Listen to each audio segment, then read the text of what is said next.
Good evening, ladies and gentlemen. It being 6:30, we shall now commence this meeting of the Cabinet. The first thing, which it is my duty to do, as you know, is to read to you the fire evacuation proceedings for this evening. There are no fire alarms scheduled for this evening. Therefore, if the fire alarm sounds, please evacuate the building. The fire exits are located at the rear and at the side of this room. Go down the stairs and meet in War Memorial Park. The second thing to do is to inform you that this meeting is being webcast, and therefore a note of the meeting will be held on webcast as well as through the minutes. Third item, to receive apologies for absence. There are no absentees this evening, so we are complete this evening. Declarations of interest. Does anybody have a declaration of interest on any item this evening? Leader, I've been advised that I may have a personal but non-pecuniary interest, as my wife is a neutral civil servant who may or may not be, but she can't tell me because she's neutral, involved in the council tax support policies. I think we note that. And if everybody understood what it was, they can let me know later. Right, there is no public participation. I'm assuming that members of the peer group are not actually wanting to participate in this evening's meeting. Therefore, we only have member participation, and in accordance with my normal practice, I intend to take member participation with the item when we get to it. What I will do, however, is to reorder the order in which we will take items to enable those councillors who have signalled a wish to speak to get on first, and so they can go away unless they wish to stay, of course, which they'd be more than welcome to do. Let me then confirm the minutes of the previous meeting, which was held on the 29th of October. Are there any points anybody wishes to raise on the minutes, or can we take them as read? Agree? Take them as read? Fine. I will sign those in due course, Julia, when I can find a pen or anything else later on. No, I don't want you to do it now. Right, we have one urgent item, and that is following the resignation of Andrew Finney from the Cabinet. We need to elect a new member to the Manydown Executive Committee. Nomination? Thank you, Leader. I'd nominate Councillor Mrs. Bostleton. All right, thank you. Are we agreed? Agreed. Good. Right, that one's done. Then there are no referrals to full council, no references or reports from other committees, no petitions, and we will now move to item 16, which is the one on which I have most people wishing to speak, and then we will come back to whichever one it was that Councillor Harvey you wish to speak on. We'll come back to that one as the next item on that. So can I first of all ask Councillor Isaac to introduce this paper. As members who are wishing to speak will be aware, there are quite a few pink papers associated with this. Would you like to just have a look at what it is that you're intending to say, so that you can advise me when you come up to speak whether or not there are any issues that are contained on the pink papers, because if there are, we'll have to take appropriate action at that stage. But first of all, Councillor Isaac, if you would like to introduce the paper, and Councillor Keating, as you're the first one I have on the list, if you would like to come forward to be ready to speak. Councillor Isaac.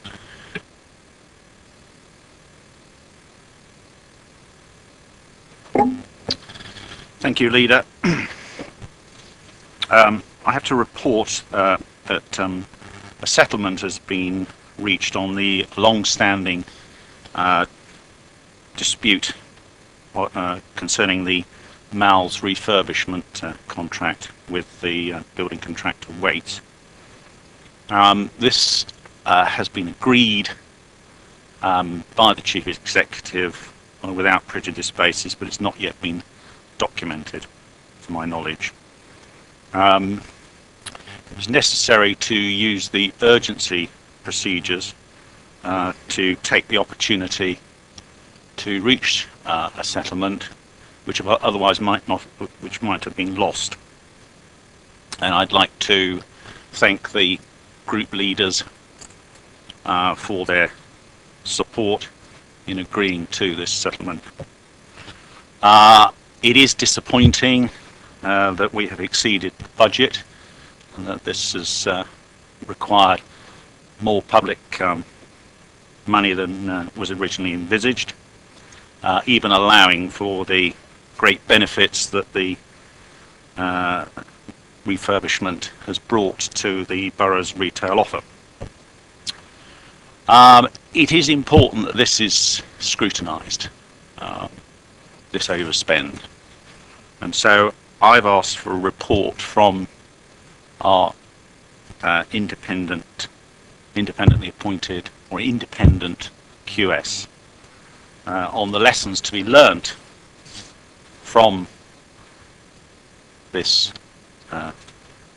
contract, and it would be my intention to refer his report to the first available EPP Oscom, so that we've got full public scrutiny of what happened during the course of that contract.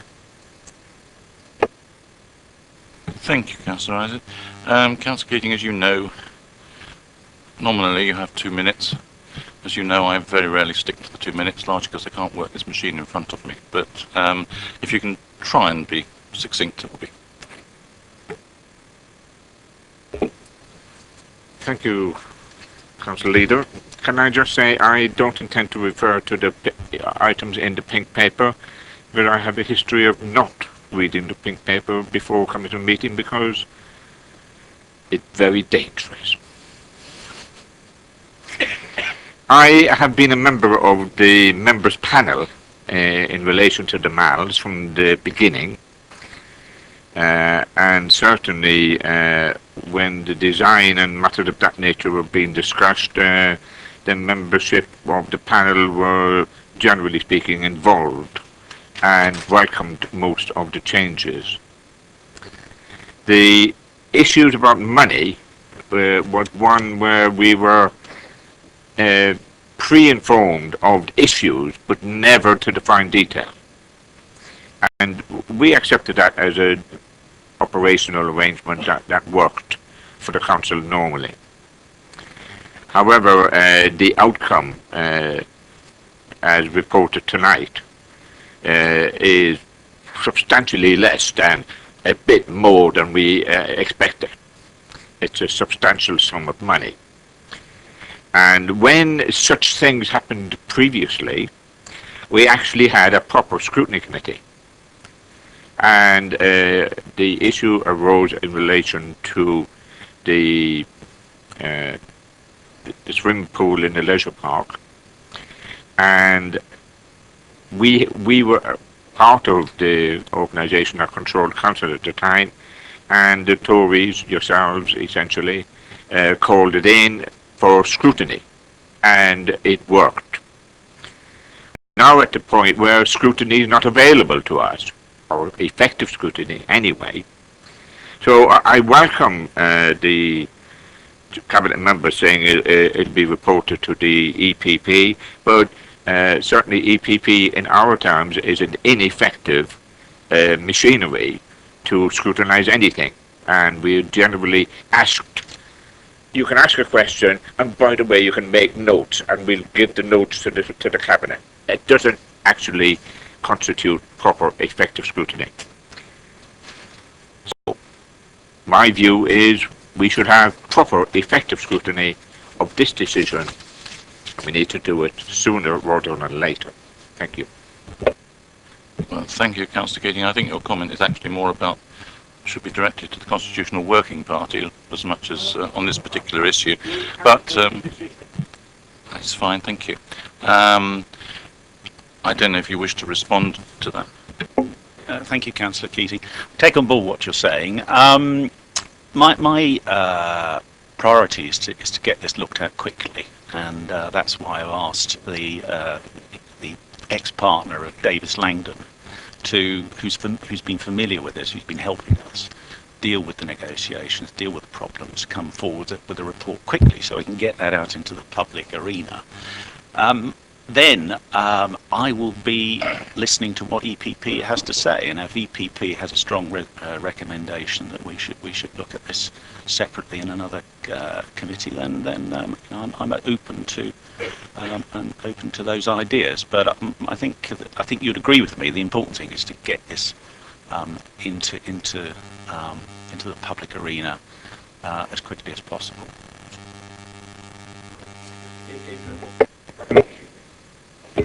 When we're spending large sums of public money, it has to be done in an open and honest way, and we cannot examine large sums of public money being spent in a regime which doesn't lend itself to scrutiny.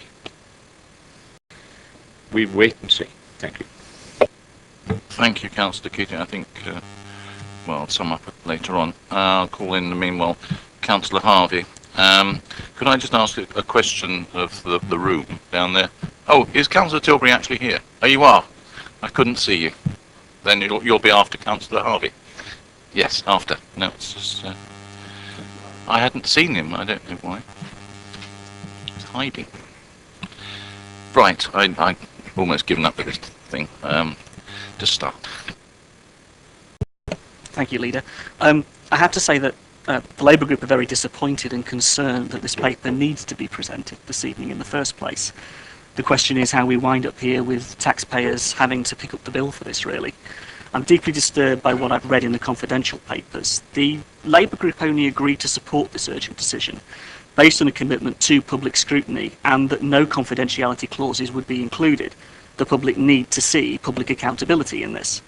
We need a proper public scrutiny of the issues, not a few lines in an annual audit report 12 months later, but a proper scrutiny in a reasoned timescale to capture the learning points from this and to understand what went so fundamentally wrong. It's fairly amazing, I think, to actually have to come here and sit in front of you, the decision takers, and ask for this to be scrutinised, not simply referred to in EPP Ofcom for a debate. As this is an urgent decision, I don't think we could even call it in under your current system, because the current calling criteria are so tight. I mean, we think they're unlawful, but I doubt it qualifies. So what we'd like is an assurance that a special scrutiny committee will be established to look at this properly, not chaired and managed by an administration councillor like everything else is, including EPP Ofcom, but something somewhere with the authority and independence to examine the OS report that you're trying to generate and get, which is welcomed. We don't want to wait for a constitutional review to do this, because at the moment it looks like you're not going to change anything anyway. The public deserve open accountability, not simply an officer review. We only supported the urgent decision on the basis of proper scrutiny, and the suggestion in the report of simply an internal officer review isn't good enough. I hope you'll give me a public undertaking for a proper and full scrutiny in the form that I've suggested. I think your statement was prepared before you've heard what I had to say. It's quite clear that we are that there's a commitment here to have a full public scrutiny of what happened with this contract. There's no question mark of it being an internal officer report. I'm as keen as you are. In fact, I've had responsibility for this. I've lived with this. I want to make sure I understand perfectly, fully what happened with this, where we got value for money and where we didn't get value for money, where there were changes to the contract that had an impact on things, but where we still got value for money. So I will. You have my assurance that this will be pushed forward quickly, and that we will bring the report to EPP, and I will listen to EPP, and if EPP has a strong view that it should go to a separate scrutiny committee, then I will listen to that. Thank you, Councillor. I appreciate what you're saying. I appreciate what the commitment you've given to take it to EPP. In terms of taking it to EPP, I guess the issue is, and it's interesting you should even mention a separate scrutiny committee. We haven't got one. I wish we did have one. but we've got EPP. We can sit around the table and have a debate about it and maybe have a recommendation to yourselves. The point of scrutiny is to do this as a proper piece of work, independent, to give the public confidence in looking at this decision properly, openly. What went wrong? Why did it go wrong? And the amount of sums that are involved in this are significant and thus needs to be seen to be independent. And because the OSCOB's chaired by the administration, and it will be controlled by the administration, we have concern about that. And to be honest with you, the fact that I've got to sit here in front of you and beg for scrutiny and not simply a debate really underlines the point I'm making. You know the system doesn't work because Ernst Young told you it didn't work. We're asking you for an independent public scrutiny of this, where we can do a proper piece of work to show the public confidence about what has gone wrong here and that we can have learning points to put it right. We don't think and have confidence in you simply kicking it to an EPP OSCOM that you control. I don't think that was a question, but we'll ignore the detail of that. I think we'll move on to Councillor Tilbury.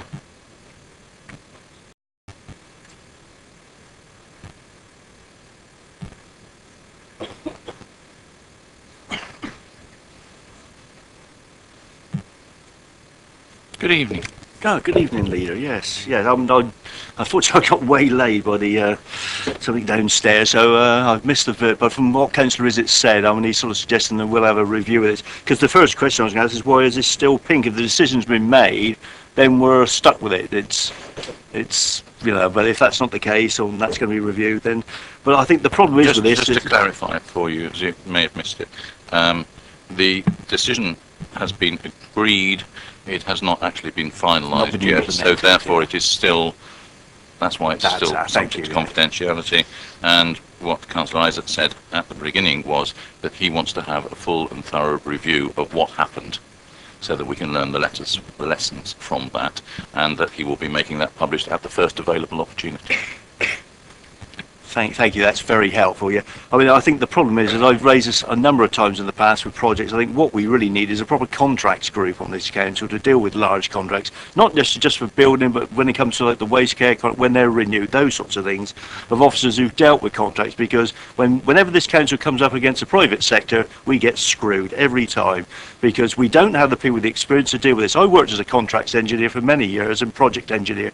I would never enter into anything other than a fixed price contract. That these sorts of contracts where the arguments that are always thrown at me by officers is if we go down this route, if there are any savings, we can share the proceeds, we can share the benefits there, but there never are any. It's always a case of there's an overrun and we're left to pay this or to argue the case as to why it is. And we've had this with the aquadrome, the bridge over to the row, where and there's always a reason. Even going back to the Anvil roof, which leaked for years, and that was never really resolved. So I think we need to look at the way we deal with contracts, because it's not fair on officers to expect them to take on people who've got a contracts department. That's their job. They do that full time. They're used to dealing with that. We're effectively amateurs every time we go in there, and because of the time span between each different contract, officers have gone, left, whatever. We don't even have any consistency there, whereas they've got people who do this day in, day out, and you've got no chance against them. But that's basically, and I think you've covered the other bits now, so thanks very much for that. Thanks for that assurance that it will be looked at properly. Thank you, Councillor Tilbury. I think what you're saying there strikes a chord, and I think that verifying that we have the levels of expertise to take on these large, complicated contracts is something that I think does need to be looked at. We've had experiences in the past with the aquadrome, I think, with previous administrations where this sort of thing occurred. So this could be one of the key lessons to be learned from it. But I think the important thing is to get this reporting quickly. We don't want a repeat of Ernst & Young and all the drawn out proceedings and the huge expense that accompanied that. So let's get it into the public domain quickly, so we can then, as councillors, look at what the lessons are and decide what further action needs to be taken. Thank you, Councillor Tilbury. Right, members, it's now open for debate, discussion. If anybody wishes to make, Councillor Raphael. Well, it's a bit of a shame we've had to hear the usual Labour myth that we can't actually scrutinise ourselves at any juncture about anything.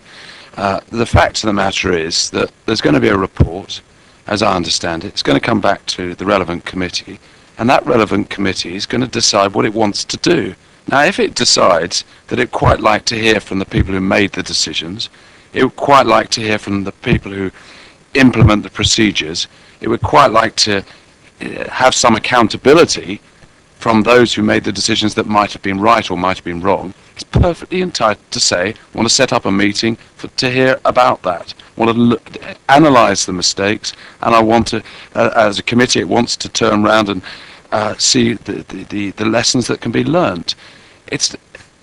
That's what overview and scrutiny committees are about. That they work much more effectively when members from different backgrounds and different beliefs come together to seek out an effective solution. They don't work well where one particular group says, well, it doesn't work, so we're not playing ball. And that's what if people take that view, we'll never get to the bottom of why in a particular situation something hasn't turned out as expected.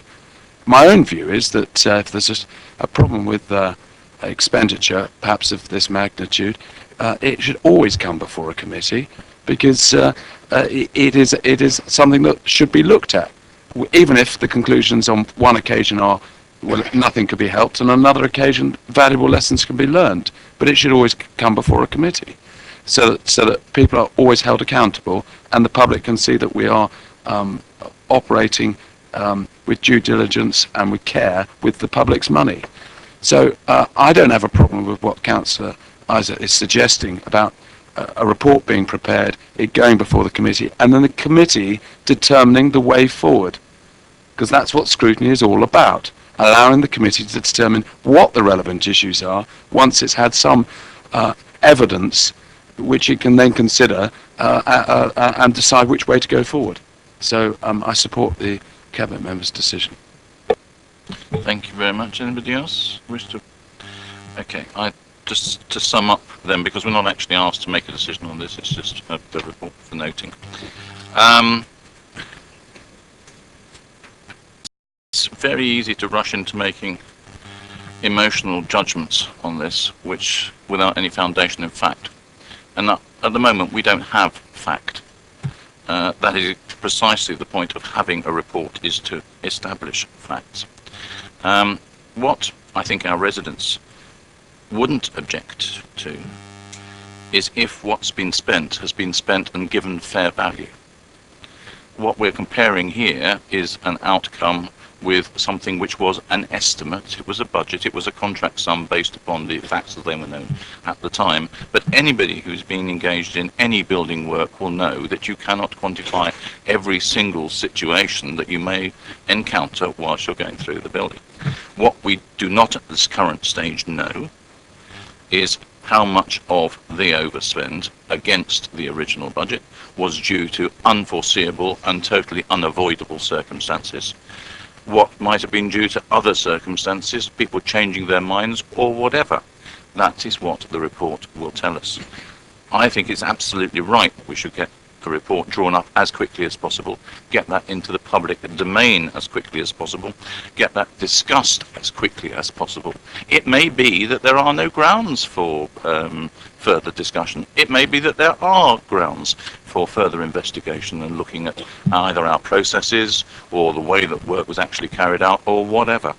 But let us not prejudge this, because I think at the end of the day, the one thing we must not forget, I mean, here this is a disaster, this has all gone wrong. It has not gone wrong. What has been produced is a very good, attractive shopping centre of a high quality that a vast number of people, and you can tell it's a vast number of people because of the way that the footfall in the shopping centre has increased since the work has been done, find very attractive and a great asset to the borough.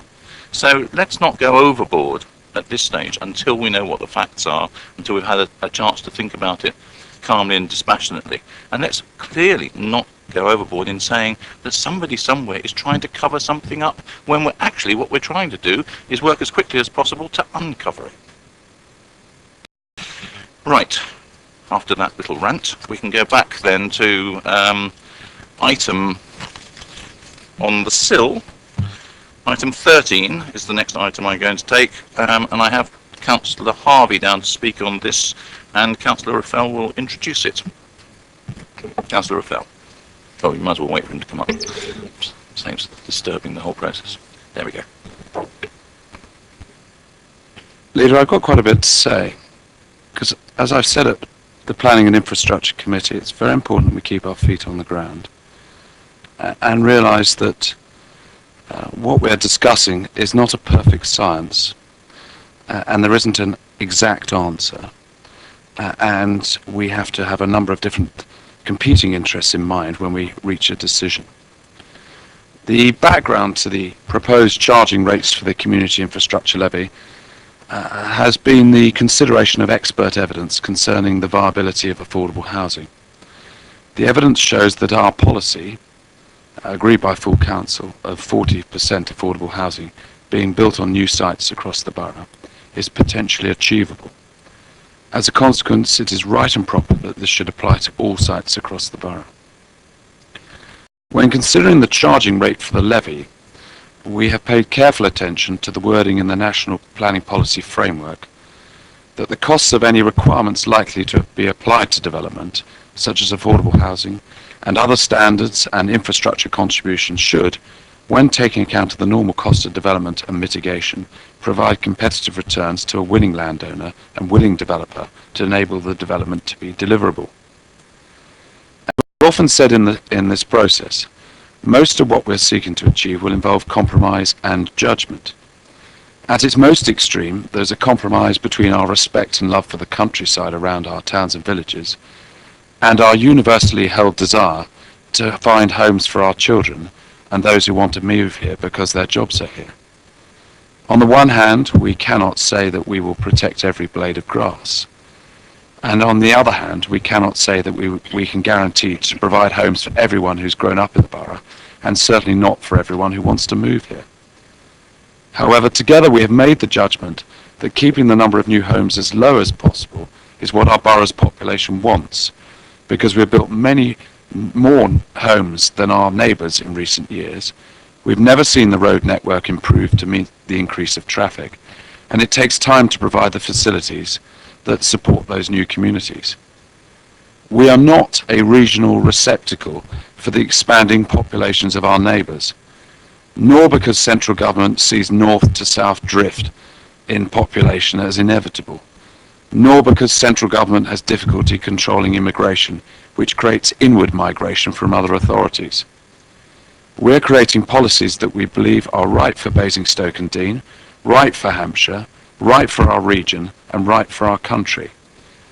It is up to central government to support communities north of here and to deal with immigration pressures.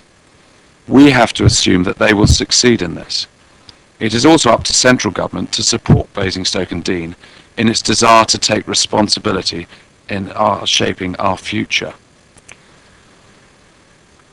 I heard it said that we have to provide homes to match the jobs that will be created.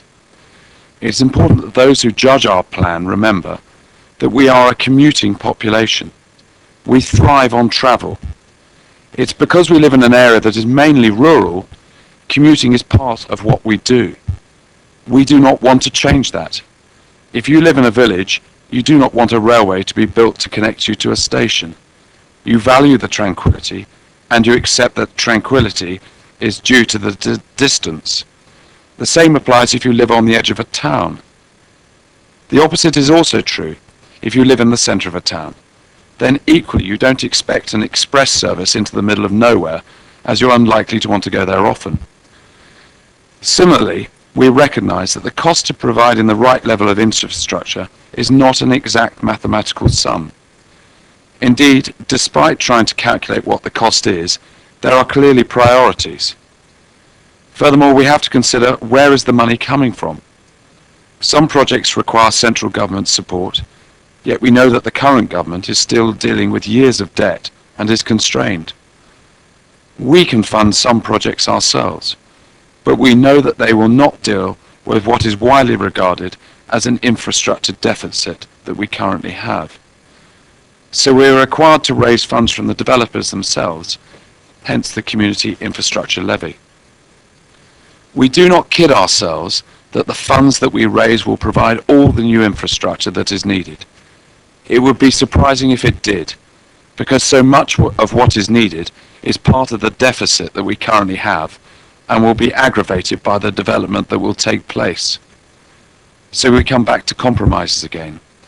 On the one hand, we want to provide as much of the infrastructure for the borough that will benefit the existing population and the new homes that will be built. And on the other hand, we want to provide as many affordable homes that help people to get a home and for many to get on the property ladder. So we have to make a judgment. Collectively as a council and individually as a portfolio holder, I, have made the judgment that we should strive for 40% affordable homes and use whatever other means and influence, locally, regionally and nationally, to find funding for infrastructure to reduce the deficit. We believe that the charging structure that we have set allows developers to make reasonable profits and is not set anywhere near the limits of viability, and therefore I commend the decision to the Cabinet. Thank you. Councillor Harvey. Thank you, Chair, and thank you, Councillor Raffel, for the introduction. I'll try and fit this into 2 minutes as best I can. This paper asks for Don't the worry, consultation. we're not sticking to the 2-minute rule, as you've probably noticed. The consultation asks for us to basically go out for consultation on the SIL methodology and the profile, as Councillor Raffel has set out. And that work is based upon the current IDP and the current pre-submission draft core strategy that's only just been out for consultation. And we've only just had that back. And that consultation has led to an acknowledgement that there are significant changes required, which has pushed local plan back another 7 months. Those significant changes we faced included legal representations from this council as its landowner, the county council, and for example the Many State, that the cabinet members' changes over the last weekend before council voted on the plan back in July, and our officer changes in some respects, may potentially have been unlawful again. How in the world no one picked that up is a question in itself, but the point was the CX had to go off in the summer jointly with the county to get legal advice that then resulted in the challenge to the pre-submission. Now that's all serious, and that needs to be carefully worked through and carefully understood going forward. And I'm assured that the cabinet member will be doing that from what was said at P&I, and I respect what was said at P&I. But if we're going to see major alterations, which themselves will then need to consultation again, we're concerned that you're now going out for consultation on a SIL that may well have the ground shifting beneath it. You've got to get your ducks in a row. We're already seeing developers take us to appeal on planning applications coming forward because of the mess that currently exists, and that's just on the 5-year housing land supply and the mess up of the plan previously. I guess my point is, don't compound it further now by jumping out of the frying pan and into the fire with something as crucial as SIL, when those changes may result in the IDP changing and in our infrastructure requirements changing and in the relationships changing.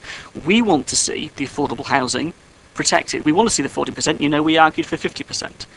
The fact was we only actually delivered, if we're actually talking about targets here, 20 affordable homes in Basingstoke last year, set against a target of 300. We ain't there yet, let alone where the target, and this might be pushing us to in the future. We can't leave ourselves open to challenge, and our concern is achieving a local plan done in the right way, in the right order, with the right evidence base that stacks up when we get to EIP, and not arming the barristers of the local developers to drive a coach and horses through what we're doing. So very much we hear what the cabinet member is saying, but there are concerns that were expressed at P&I, and I hope he will continue to take them on board as you try and move this process forward.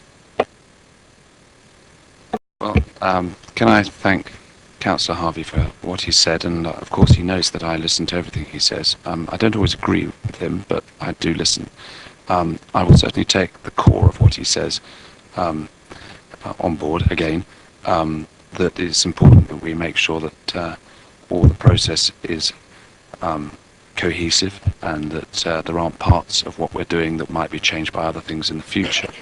I don't actually think that necessarily applies to the infrastructure delivery plan, because if sites change, at the end of the day, the site policies will follow from them, but the SIL itself is set on other basis. So the SIL will be the same, even if the sites were to change or the policies were to change. And I don't actually see that the two are hitched in the sense that he says. I certainly appreciate that other things may be hitched, and we have to deal with them. So, for instance, the housing number has to be determined before we go back to looking at site selection. I understand that, obviously, because that's exactly what we did the first time round when I was portfolio holder. But I don't agree with on this, because the methodology is what this is about. It's about the viability, and I believe that that is appropriately set out in the report, and I think it's ready for consultation.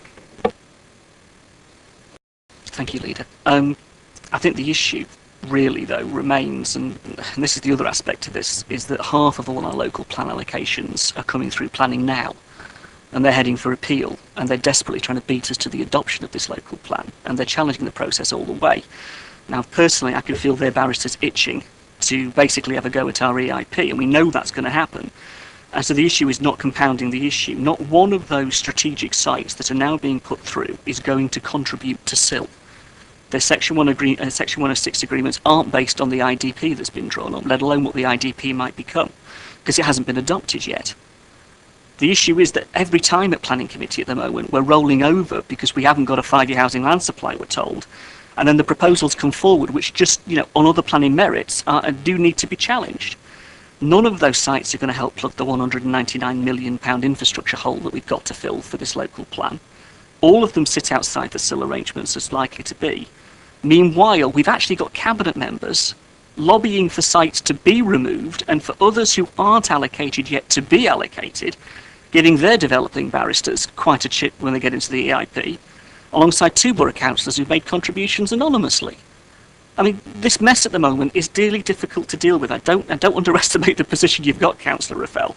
And what we don't want to see is that it made any worse by getting the process wrong and then being challenged at EIP. So I guess to leave you with my point would be, Councillor Raffel, please be minded of all of these issues tonight when making your decision, that this SIL arrangement doesn't come back to bite us when we get another major strategic site that might well have to be allocated, and its infrastructure issues change the IDP, and again we find that we've gone wrong at the SIL. Because once we've gone down the road, it's very difficult to unpick it without having a review of the core strategy again itself. You adopt SIL for a number of years. That is an issue in itself. But where it leaves us in 18 months to 2 years, when we actually may get to an adoption, is really what we're looking to, because a lot's going to happen in that intervening period. And that's a real concern. I'll leave you with those thoughts. Thank you. Thank you again. I take on board the warning, but I fear that the cart you've hitched to the horse is a cart that perhaps was going to be hitched to any part of this. It's the concern that you have about the other problems, dealing with site selection and other issues. I'm afraid I think the SIL is independent of that, and I think that it would be wrong to delay consideration of this, because we've got to go to consultation, and if there's going to be further consultation on the plan, to push this off to the end will actually result in more development by appeal. So I think it's very important we just get on with it. But thank you. Thank you, councillors. Members, I'd like to bring you back to the subject matter here, which is the paper on the preliminary draft charging schedule, rather than the more general approach on the local plan. Does anybody any comments they wish to add to this at all? Because otherwise, I think I would therefore put it to the vote. We are agreed on this? Agreed. And then I would actually thank Councillor Harvey for his contribution, and from what I gather from what he says, we can look forward to his tremendous assistance in getting the local plan agreed as soon as possible, and doing everything that he can to get that to come to fruition. And thank you very much for that understanding. Right, let us move on then to, well, I've lost the track here. Right, we're going to have a couple of Treasury issues now. Treasury management, followed by capital and revenue budget forecast. We'll start with the item which is 11.1 on your song sheets. Treasury management and mid-year report 2013-14. Councillor Isaac. Thank you, Leader. This is a Treasury Management mid-year report, so this is a snapshot of how we've been managing our cash deposits. We had forecast originally £3.4 million worth of revenue. At half year it's 3.08 million, so there's a £316,000 variance. That will be met from the interest rate risk reserve, which is what it's there for. Just by way of an explanation, we had originally envisaged investing some £34 million into new long-term investments, but decisions have been taken because the forecast rates were not available in the market to to invest short term with consequence of lower interest rates being available to us. This report needs to be seen in the context of the ongoing work that we are conducting into reviewing our treasury management strategy. We've appointed KPMG. We've engaged with them, had their advice. We've also recently had a meeting with the members of audit, governance, and accounts, and we have a further meeting before Christmas with them, with the objective being that we will come to our conclusions and our recommendations, so that we can bring those back to Cabinet and full Council in the new year. Good, thank you, Councillor. So this is going to full council, so we're only asked to recommend that they note that the council recommends it in the future. Are we happy to do that? And this isn't got anything to add to it. Could you therefore move swiftly on, please, Councillor, to item 15 on the agenda, which is the capital and revenue budget forecast as of 30th of September, paper F. Thank you, Leader. This is the forecast outturn for 2013-14 for our capital and revenue budgets. At this point, we're forecasting a positive variance of £118,000, and we're also recommending carry forwards of various underspends of some £660,000 to the 14-15 budget, covering things such as the leisure, the local plan work, the leisure park, the committee services IT. We've also reflected forecast ongoing savings and additional income of about £334,000 in this update, and as far as our capital programme spend is concerned, we're forecasting at the moment that we'll get up to about 83% spend by the end of the year. So I would recommend that the Cabinet notes this report. Thank you, that's a fairly straightforward decision. Everybody happy with that? Good, so that is therefore as per the decision from the Cabinet member. We now move to item which we can take together, 11.2, Council Tax Support Scheme for our new place, which is just a bird called Basingstoke, which is on my agenda. And we also, item 12 is the non-key decision associated with that. Councillor Itches, I was going to ask you to introduce it, but as this actually is just recommending to full council that we carry on with where we are at the moment, I don't see there's any point in really debating it further. No, thank you, Leader. That's correct. This is absolutely no change and stay the same. So we'll agree that then and move on if we may, members. And then finally on our agenda this evening, the review of fees and charges. Councillor Isaac, are you going to begin this and then pass on to Councillor Osselton? Yes. The purpose of this report is to agree fees and charges for 2014-15 for inclusion in the budget report to full council for February next year. Many areas were addressed by a special fees and charges map with members over the course of the summer and the autumn. And I'd like to thank all the participants of that map who worked together very constructively, cross-party, objectively, insightfully, and we managed to come to, I think, some good conclusions without the normal drawn-out affair and the contentiousness that often surrounds this work. The map did not cover other areas such as fees for car parking and outdoor sports, which is the review of which had already commenced, and I will ask Councillor Osselton to talk about that. But just to continue, the map looked at fees and charges policy principles, concessionary groups, basis for setting fees and charges, and this is the first time this has been done since 2008. The MAP, working with officers, identified a number of charging anomalies relating to historic ways of recharging for services. Some of these cost recovery items have been addressed here, but there is further work for the MAP to do in the new year. The upshot of all this is that the overall average increase in charges is in the order of 2.25%, before the increase of £67,000 in the budget, resulting from the MAP's recommendations on recharging. So put this in the context of overall fees and charges income of about 5.7 million a year.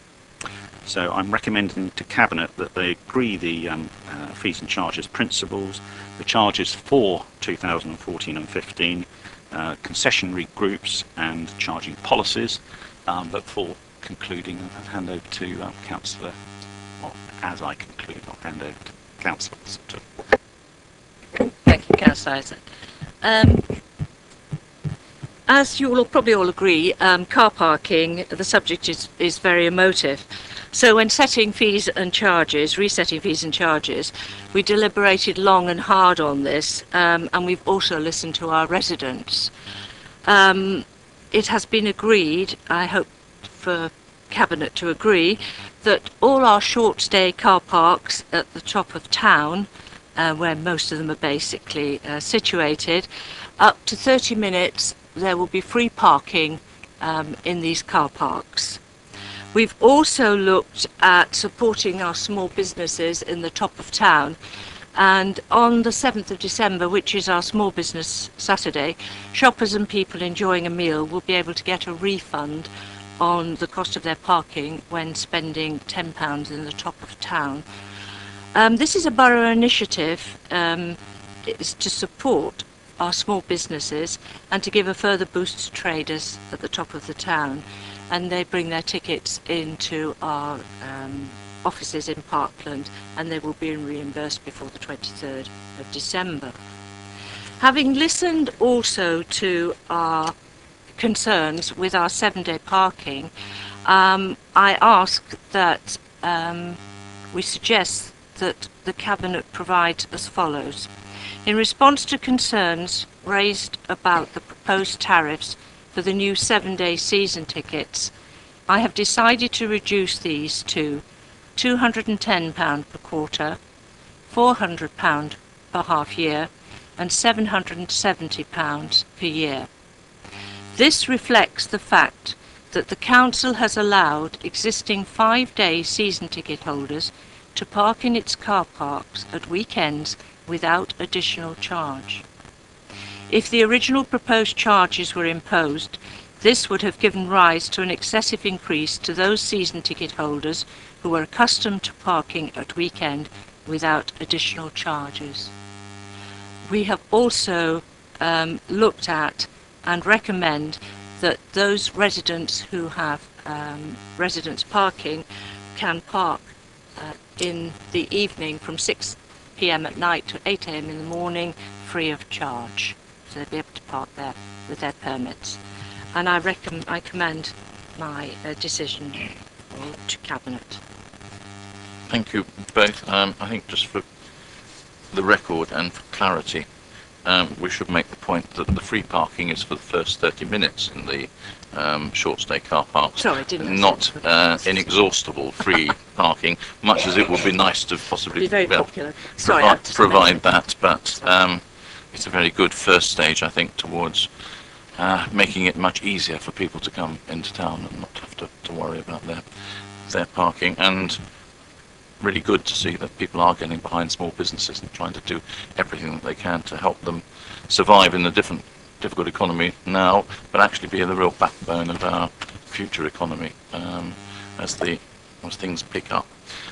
Any comments anybody wishes to make, Councillor Donnell, on this paper? Oh, sorry. Can I just congratulate the portfolio members for free car parking for 30 minutes? I almost like that phrase as much as I like council tax rates. I'm sure I could think of a very witty joke, but it's been a very long day. Right. In which case, if nobody's got any other comments, we will agree the decision notice on item 14. Yep. Okay. Which then brings us to just two other things. First of all, item 17 we now go to. The matters dealt with by portfolio holders under delegated powers. It's for noting. Members noted. Yep. Okay. Can I therefore draw this meeting to a conclusion? Councillor Donnell, you wish to say something briefly before we conclude? Thank you, Leader. I just thought it was appropriate, as this is the first Cabinet meeting without Councillor Finney, being able to formally put on the record our thanks to him as I believe, an outstanding Council Leader, Cabinet member, and I can speak from personal experience. I'm sure Councillor Golding would to me. He's also been an exceptional Ward Councillor as well. In addition, he's made a real change to this borough on inward investment, on developing our links with business, on setting up the LEP. He's really been instrumental, and I think this borough owes him a huge round of applause and a thank you, and we would be a much worse place if he hadn't engaged in community service. Thank you, Councillor. I think we'd all thoroughly agree with that. So just the final thing to do, which I could have done at the beginning, but it may not be. This is the first meeting that Jess has attended from the Gazette.